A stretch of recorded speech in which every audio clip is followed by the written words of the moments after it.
The island of Sodor is a busy, bustling place. There is always lots for the engines to do.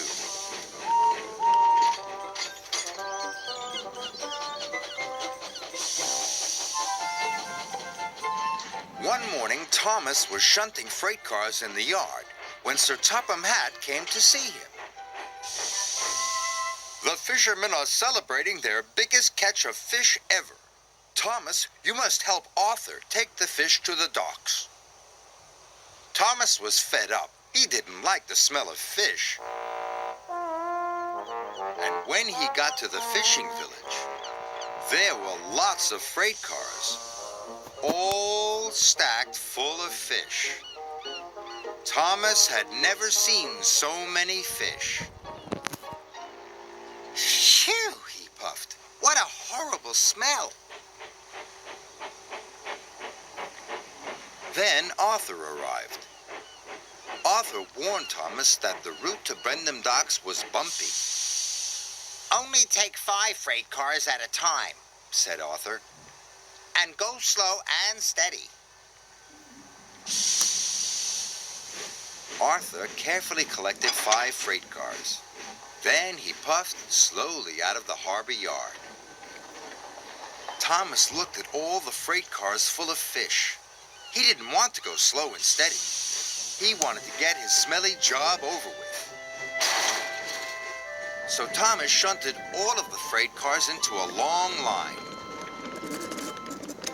And he puffed out of the village. The freight cars were heavy and smelly, but Thomas was pleased his job would soon be over. But then, the troublesome trucks decided to have some fun. The trucks wiggled and they giggled. And they made Thomas's journey very bumpy. And some of the fish was shaken loose. "Yuck!" Thomas gasped. "I wish I'd taken fewer freight cars." Thomas puffed hard. He pushed the long line of freight cars up the hill. He started to puff down the other side. Thomas tried to go slowly, but the troublesome trucks wanted to go faster. "On, on, on!" they cheered. Thomas went faster and faster. "Cinders and ashes!" Thomas cried. Salty was at the bottom of the hill. He was waiting for a signal. He didn't know Thomas was coming down the hill. Thomas was out of control.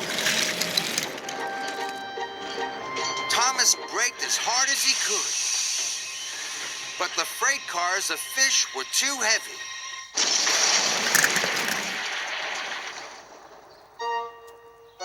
"Oops," said Thomas. "Sorry."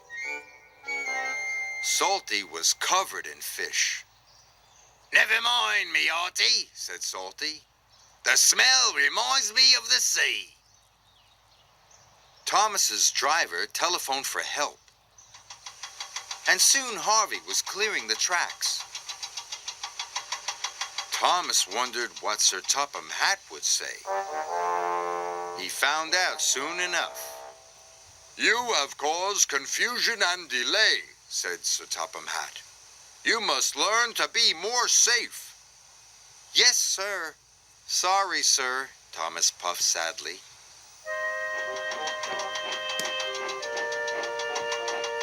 So this time, Thomas shunted only 5 freight cars together.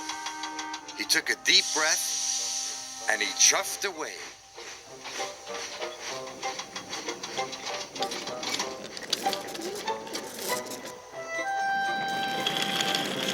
Thomas puffed through the countryside.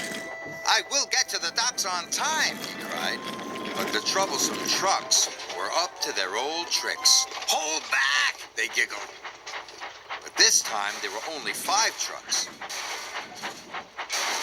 Thomas biffed and bashed and bumped them.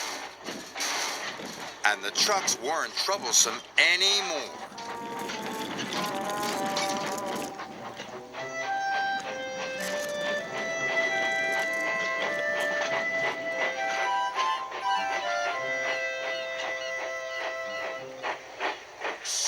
As soon as he delivered the first freight cars, Thomas went back to collect the next 5.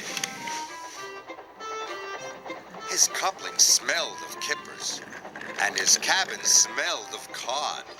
But he was working so hard, he forgot all about the smell.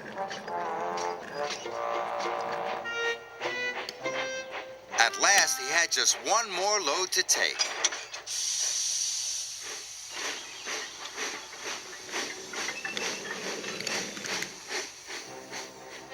But it was nearly time for the ship to leave. Thomas raced as fast as he could. His axles ached and his buffers were bashed, but he got to the docks just in time.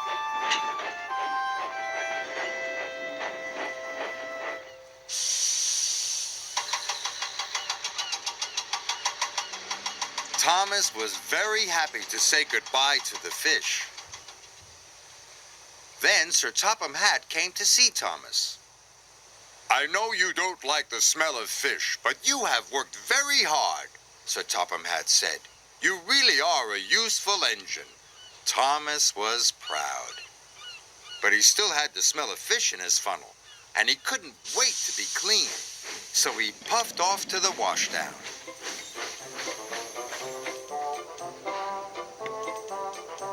Arthur and Salty were already there. "Getting clean is lovely," puffed Arthur. "Best part of the day," said Salty. "Especially when you smell of fish," said Thomas.